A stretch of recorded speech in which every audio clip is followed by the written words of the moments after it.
দর্শক, নারায়ে তাকবীর, আল্লাহু আকবার স্লোগান দিয়ে কিন্তু ইসলামী ছাত্র শিবিরের যে বিশাল সাইকেল র্যালি, সেই সাইকেল র্যালি নিয়ে গণভবন অভিমুখে কিন্তু রওনা হয়েছে।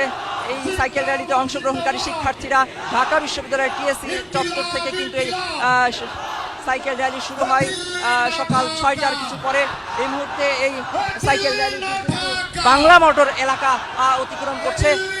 বাংলা মোটর অতিক্রম করছে, দেখতেই পাচ্ছেন শত শত সাইকেল, মাথায় জাতীয় পতাকা বেঁধে, গায়ে লাল টি শার্ট জড়িয়ে গণ অভ্যুত্থানের যে রং, সেই রংকে ধারণ করে কিন্তু তারা এই সাইকেল র্যালি নিয়ে গণভবন অভিমুখে যাত্রা করছে। এই গণভবনে আজকের এই দিনে, অর্থাৎ আজ থেকে 1 বছর আগে 2024 সালের 5ই আগস্ট কিন্তু এই দিনেই ছাত্র জনতা গণভবন অভিমুখে যাত্রা শুরু করে। সেই দিনটিকে স্মরণীয় করে রাখতেই কিন্তু আজকের এই সাইকেল র্যালির আয়োজন করেছে ইসলামী ছাত্র শিবির ঢাকা বিশ্ববিদ্যালয় শাখা। ইতিমধ্যে কিন্তু ছাত্র শিবিরের যে নেতাকর্মীরা রয়েছেন তারাও কিন্তু এই সাইকেল